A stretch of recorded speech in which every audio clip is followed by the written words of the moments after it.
दोस्तों एप्पल के रिसेंटली हुए इवेंट के अंदर एप्पल ने एक बात कही है कि उन्होंने ओपन एआई के साथ में पार्टनरशिप कर ली है, जिसकी वजह से iOS 18 की अपडेट जिस भी आईफोन यूज़र के पास आई है और उसने अपडेट कर दिया उसको ChatGPT 4o अब बिल्कुल फ्री मिल जाएगा। और अगर आपने ऑलरेडी ही इसको सब्सक्राइब कर रखा है, ले रखा है, तो आपको कुछ एक्स्ट्रा फीचर भी मिल जाएंगे iOS 18 के अंदर। लेकिन जिनके पास में नहीं है उनको iOS 18 की अपडेट के साथ में ही ChatGPT 4o मिल जाएगा और उसके साथ में वो कई सारी क्रिएटिव चीज़ें कर सकते हैं, जैसे कि फोटो रियलिस्टिक जनरेटिव टूल का वो यूज़ कर सकते हैं, इन ऐप इंटीग्रेशन कर सकते हैं, इमेज जनरेशन कर सकते हैं और भी कई सारे क्रिएटिव काम आप कर सकते हो ओपन एआई के ChatGPT 4o की वजह से। लेकिन यहाँ पर अब एलॉन मस्क खफा हो चुके हैं। उन्होंने कहा है कि भैया एप्पल ने कर लिया है ओपन एआई के साथ में अब कोलैबोरेशन, जिसकी वजह से अब शायद हमको अपनी कंपनी से एप्पल के फ़ोन, टैबलेट्स वगैरह बैन करने पड़ सकते हैं, क्योंकि अगर इन्होंने ओपन एआई के साथ में ऑपरेटिंग सिस्टम लेवल तक का कोलैबोरेशन कर लिया है और उनको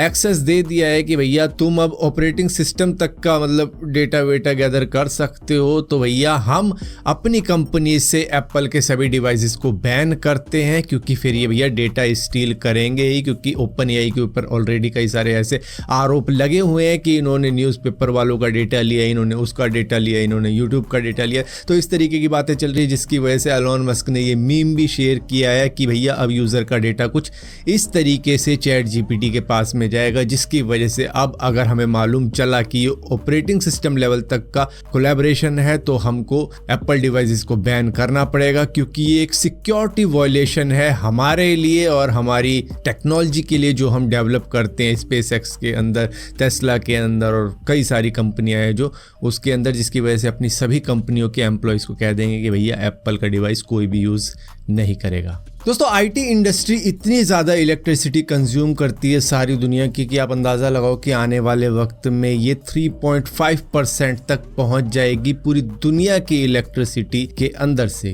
अब स्विट्जरलैंड की एक कंपनी है जो कि इस प्रॉब्लम का एक सोल्यूशन लेके आई है, जो वो बना रहे हैं एक बायो कंप्यूटर। कंपनी का नाम है फाइनल स्पार्क। इन्होंने क्या किया है कि ह्यूमन ब्रेन सेल्स को कुछ इस तरीके से लैब में ग्रो किया है कि उसको इलेक्ट्रोड से, माइक्रोफ्लूइड सिस्टम से, वाटर, न्यूट्रिएंट जो भी उसको चाहिए उससे चला दिया है किसी तरीके से। और इस ब्रेन के अंदर इतनी ताकत है कि ये जो भी चीज़ें अभी ChatGPT करता है उस तरीके की चीज़ें कर सकती है। इसको आप बायो प्रोसेसर कह सकते हो, जो कि डिजिटल प्रोसेसर के मुकाबले में काफ़ी कम एनर्जी कंज्यूम करता है। मतलब आप ChatGPT से कंपेयर करोगे तो उसके कंपैरिजन में मिलियंस टाइम कम एनर्जी कंज्यूम करता है किसी भी डेटा को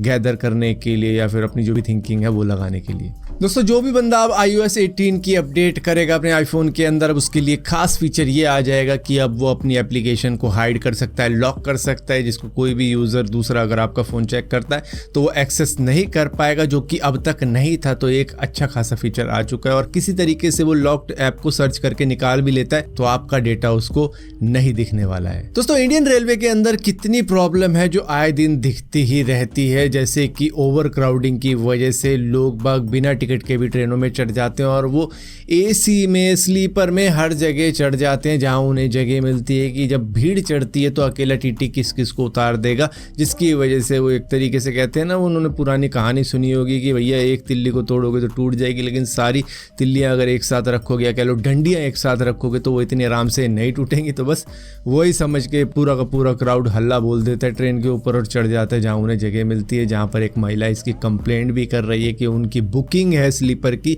लेकिन फिर भी जनरल डिब्बे के पैसेंजर इसके अंदर आ रहे हैं। ट्रेन का नंबर है 16337, जिसको मतलब कई लोगों ने सर्च भी किया है जैसे ये वीडियो वायरल हुई है। और ये एक बहुत बड़ा इशू है इंडियन रेलवे के साथ में, जिसकी वजह से ये मतलब उतना ज़्यादा कर नहीं पाते हैं जितना ज़्यादा दूसरे देशों के रेलवे कर पाते हैं। मतलब बिना टिकट के भी लोग चढ़ जाते हैं तब भी कुछ नहीं हो पाता, इतना ज़्यादा क्राउड चढ़ रहा है क्योंकि शायद इनको भी ट्रेन नहीं मिल रही होगी, इनको जहाँ भी जाना होगा वहाँ की, या फिर जनरल डिब्बा ऑलरेडी इतना ज़्यादा भर चुका होगा कि भैया इन्होंने कहा कि अब जाए जो भी हो घर तो पहुँचना ही है। दोस्तों इंडिया ने चाइना को एक बहुत ही तगड़ा मैसेज दे दिया है। दरअसल चाइना क्या है, इंडिया के स्टेट के नाम चेंज करता रहता है। जैसे अरुणाचल प्रदेश के कई सारे जगह हैं जिनके नाम उन्होंने चेंज करके रख दिए हैं, जिसकी वजह से अब इंडिया ने क्या किया है, उनको रिप्लाई देने के लिए उन्होंने तिब्बत की कई सारी जगहों का नाम चेंज करके रख दिया है। तो ये एक तरीके से टिट फॉर टैट है। जिस तरीके से नॉर्थ कोरिया और साउथ कोरिया में आजकल चल रहा है, वो गुब्बारे से एक दूसरे के ऊपर गार्बेज छोड़ रहे हैं, और यहाँ पर हम नाम बदल बदल के एक दूसरे को दिखा रहे हैं कि अच्छा तू नाम बदल सकता है तो हम भी नाम बदल सकते हैं। दोस्तों सिंगापुर एयरलाइंस का जो हवा में टर्बुलेंस के साथ में सामना हो गया था, जो कि एक बहुत ही मेजर टर्बुलेंस था, मतलब कि आप ये लगा लो 2 सेकंड के अंदर वो फ्लाइट 54 मीटर नीचे चली गई थी, कि मतलब एकदम से इतनी नीचे गई थी कि लोगों के सर कमर सब इधर उधर हिल चुके थे, जिसकी वजह से अब उन्होंने तय किया है कि वो कंपनसेशन देंगे अपने हर एक पैसेंजर को जो भी उसके अंदर मौजूद था। हालांकि यूके के एक पैसेंजर जो कि 73 ईयर्स ओल्ड था, उनकी हार्ट अटैक से मौत हो गई थी, तो उनके बारे में तो नहीं बताया गया कि कितना मिलेगा क्या नहीं मिलेगा। लेकिन जिनको भी माइनर सी भी इंजरी है उनको $10,000 दिए जाएंगे, जो कि सभी को है। जिनको सीरियस इंजरी है उनको $25,000 दिए जाएंगे एडवांस में, कि अपना इलाज करवाएं, और भी ज़्यादा खर्चा आएगा तो वो देने को तैयार हैं। तो सही है, फिर भी मतलब देखो वो खर्चा उठाने को भी राज़ी हैं। हालांकि गलती उनकी नहीं है,